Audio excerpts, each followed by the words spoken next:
রাত তখন প্রায় 12টা। গ্রামের শেষ প্রান্তের সরু মাটির রাস্তা ধরে একা হাঁটছিল সজীব। চারদিকে এমন নিস্তব্ধতা, যেন পুরো গ্রামটা ঘুমিয়ে নয়, কোনো অদৃশ্য ভয়ের সামনে চুপ করে দাঁড়িয়ে আছে। সেদিন ছিল অমাবস্যা। আকাশে চাঁদ নেই, দূরের বাঁশঝাড়গুলো বাতাসে সামান্য নড়ছিল, অথচ সজীবের কানে বারবার মনে হচ্ছিল তার পেছনে কেউ হাঁটছে। সে থেমে গেল, পেছনে তাকালো, কেউ নেই। আবার হাঁটতে শুরু করতে খস খস খস শব্দটা আবার এলো, এবার একটু কাছে।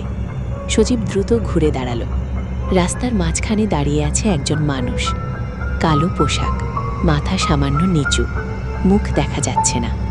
সজীবের বুকের ভেতরটা হঠাৎ কেঁপে উঠল। কে? কোনো উত্তর নেই। লোকটা ধীরে ধীরে মাথা তুলল, কিন্তু তার মুখের জায়গাটা যেন সম্পূর্ণ অন্ধকার। সজীব পিছিয়ে গেল। ঠিক তখন লোকটা এক পা এগিয়ে এলো, আর সজীব দেখল তার পায়ের নিচে কোনো ছায়া নেই। সজীব দৌড় দিল। পেছন থেকে ভেসে এলো খুব নিচু একটা কণ্ঠ, তুমি আমাকে দেখেছ? সজীব আর পেছনে তাকালো না, কোনো মতে বাড়িতে পৌঁছে দরজা বন্ধ করে দিল। পরদিন সকালে ঘটনাটা বলতেই তার মজিদ চাচা চুপ হয়ে গেলেন। কিছুক্ষণ পর ধীরে ধীরে বললেন, অমাবস্যার রাতে ওই রাস্তা দিয়ে আর যাস না। কেন? মজিদ চাচা জানালার দিকে তাকিয়ে বললেন, ওই রাস্তার পাশে যে পুরনো বটগাছটা দেখেছিস, তার নিচে একসময় একটা কুঁড়ে ঘর ছিল। বহু বছর আগে সেখানে থাকতো একজন লোক, নাম ছিল রহিম। সজীব চুপ করে শুনছিল। মানুষটা অদ্ভুত ছিল, কারো সঙ্গে কথা বলতো না, কিন্তু অমাবস্যার রাতে তাকে নাকি গ্রামের বিভিন্ন জায়গায় দেখা যেত। তারপর এক রাতে সে হঠাৎ নিখোঁজ হয়ে যায়।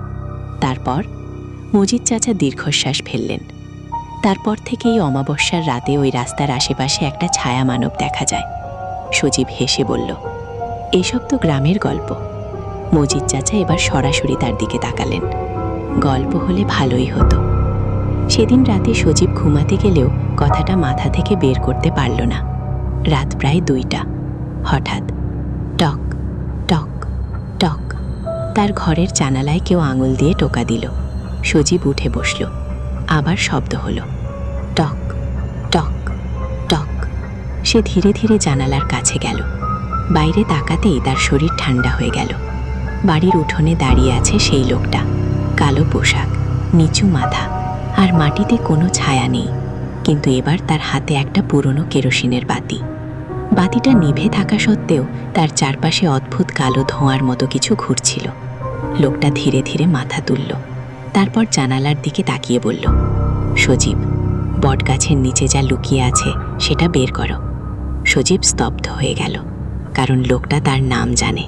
আর তার পরের কথাটা শুনে সে বুঝল, এই রহস্যের সঙ্গে তার পরিবারেরও কোনো সম্পর্ক আছে। তোমার মজিদ চাচা সত্যিটা জানে। পরদিন সকালেই সজীব মজিদ চাচার সামনে দাঁড়ালো। আপনি আমাকে সব সত্যি বলবেন।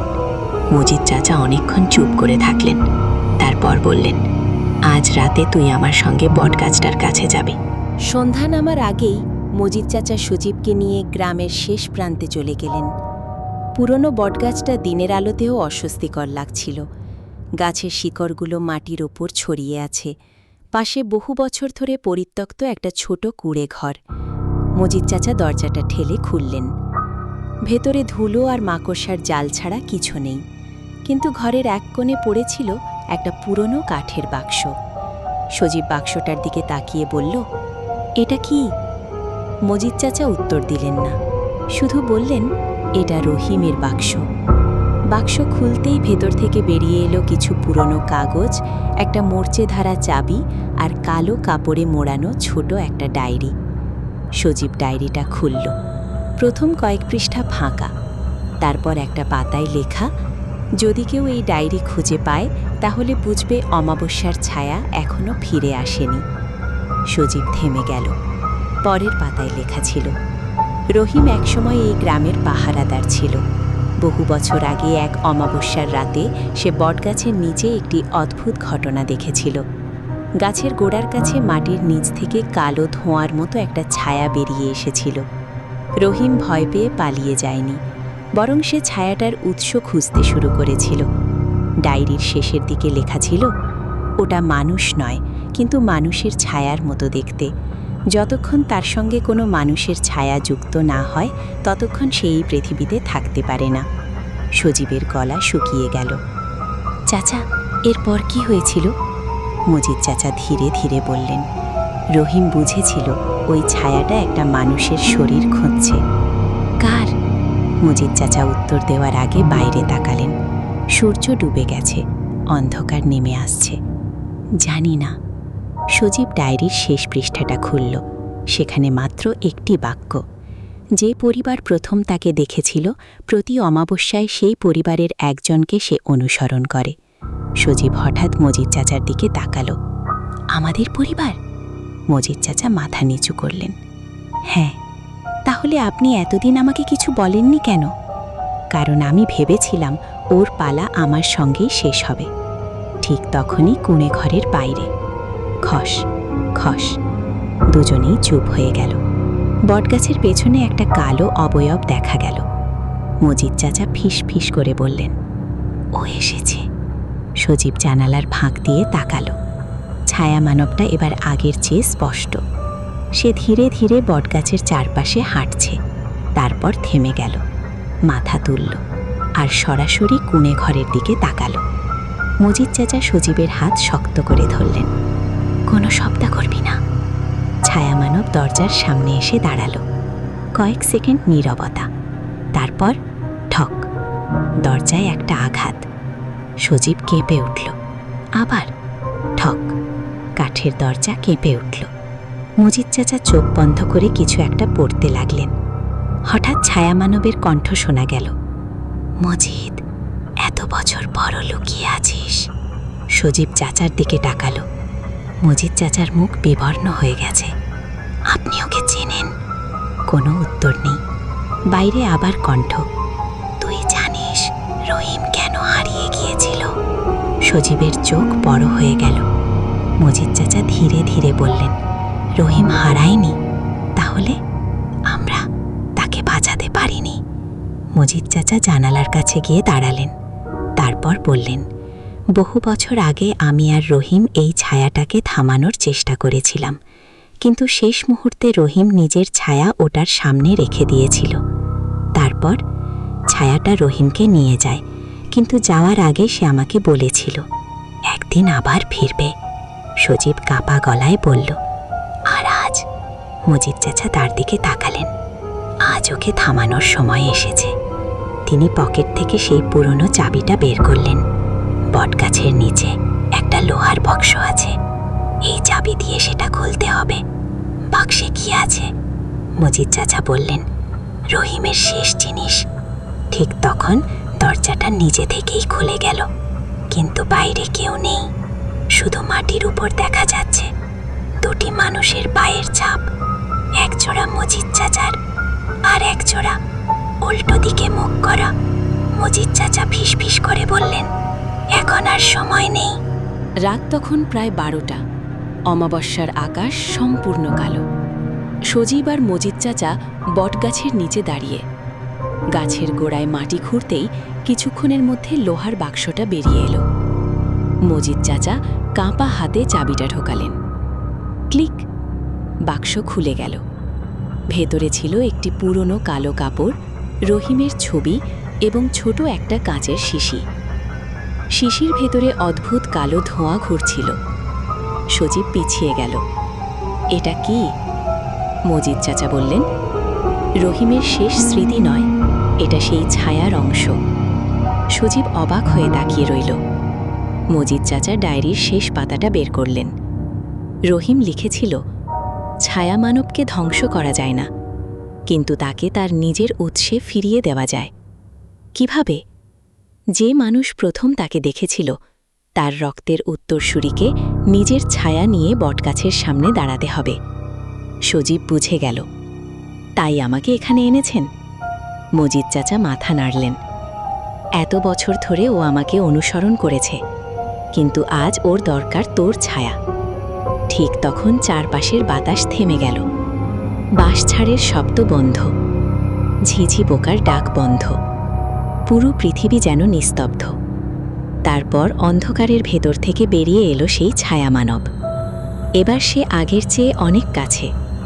সজীব পিছিয়ে গেল, কিন্তু মজিদ চাচা তার কাঁধে হাত রাখলেন। ভয় পাস না, ছায়া মানব ধীরে ধীরে এগিয়ে আসছে। তার কণ্ঠ চারদিক থেকে একসঙ্গে ভেসে এলো। তোমাদের পরিবার আমাকে ভুলে গিয়েছিল। মজিদ চাচা বললেন, না, আমরা শুধু অপেক্ষা করছিলাম। ছায়া মানব থেমে গেল। আজ তোমাদের ছায়া আমার হবে। সজীবের পায়ের নিচে নিজের ছায়াটা দেখতে পেল। তারপর আশ্চর্যভাবে সেই ছায়া মাটি থেকে আলাদা হতে শুরু করল। সজীব আতঙ্কে চিৎকার করতে যাচ্ছিল। মজিদ চাচা চিৎকার করে বললেন, এখন। সজীব কাছের শিশিটা বটগাছের গোড়ায় ছুঁড়ে ফেলল। ঝনঝন শিশি ভেঙে গেল। কালো ধোঁয়া বেরিয়ে এসে ছায়া মানবের চারপাশে ঘুরতে লাগল। ছায়া মানব হঠাৎ থেমে গেল। তারপর তার শরীরের কালো অবয়বটা যেন বাতাসে ভেঙে যেতে লাগল। সে প্রথমবারের মতো মানুষের মতো কণ্ঠে চিৎকার করল, আমাকে ফিরিয়ে দাও। মজিদ চাচা ডায়েরির শেষ লাইনটা পড়তে লাগলেন। সজীব নিজের ছায়ার দিকে তাকিয়ে দেখল, ছায়াটা আবার ধীরে ধীরে তার পায়ের সঙ্গে মিশে যাচ্ছে। ছায়া মানব পিছিয়ে যেতে লাগল। আর ঠিক তখন বটগাছের নিচে একটা মানুষের অবয়ব দেখা গেল। একজন বৃদ্ধ, পরনে পুরনো কাপড়, মুখে ক্লান্তির ছাপ। মজিদ চাচা স্তব্ধ হয়ে বললেন, রহিম। সজীব বুঝল, এত বছর ধরে যে ছায়া মানব তাদের তাড়া করছিল, তার ভেতরে রহিমের আটকে থাকা অস্তিত্বও ছিল। রহিম একবার মজিদ চাচার দিকে তাকালো, তারপর সজীবের দিকে। মৃদুস্বরে বলল, এবার শেষ হলো। পর মুহূর্তে কালো অবয়বটা ধীরে ধীরে মিলিয়ে গেল। বটগাছের নিচে পড়ে রইল শুধু পুরনো কেরোসিনের বাতিটা। তারপর সব কিছু নিস্তব্ধ। ভোর হলে গ্রামের মানুষ দেখল, বহু বছরের পুরনো বটগাছটার নিচে রহিমের নাম লেখা একটি পাথর পড়ে আছে। মজিদ চাচা সেই পাথরটা সেখানেই রেখে দিলেন। এরপর থেকে আর কোনো অমাবস্যার রাতে সেই রাস্তার পাশে ছায়া মানবকে দেখা যায়নি। বছরখানেক পর মজিদ চাচাও মারা গেলেন। সজীব শহরে চলে গেল। সে ভেবেছিল সবকিছু শেষ, কিন্তু এক অমাবস্যার রাতে নিজের ঘরে বসে পুরনো ডায়েরিটা খুলতে গিয়ে তার চোখ আটকে গেল শেষ পাতায়, যে পাতাটা সে আগেও পড়েছিল। কিন্তু এবার সেখানে নতুন একটি বাক্য লেখা, ছায়া শেষ হয়নি, শুধু মুক্তি পেয়েছে। সজীব কিছুক্ষণ স্থির হয়ে বসে রইল। তারপর জানালার কাছে নিজের প্রতিবিম্বের দিকে তাকালো। তার শরীর স্থির, কিন্তু তার ছায়াটা এক মুহূর্তের জন্য নড়ল। সজীব ধীরে ধীরে পেছনে তাকালো। কেউ নেই। আবার জানালার দিকে তাকাতেই ছায়াটা স্বাভাবিক হয়ে গেছে। সেদিনের পর সজীব আর কখনো অমাবস্যার রাতে জানালার পাশে দাঁড়ায়নি, কারণ সে জানে, সব ছায়া অন্ধকার থেকে জন্মায় না। কিছু ছায়া অপেক্ষা করে, কেউ তাদের আবার দেখতে পাবে বলে। তোমাদের কি মনে হয়, রহিম সত্যি মুক্তি পেয়েছিল, নাকি ছায়া মানবটি এখনো কোনো এক অমাবস্যার রাতের অপেক্ষায় আছে?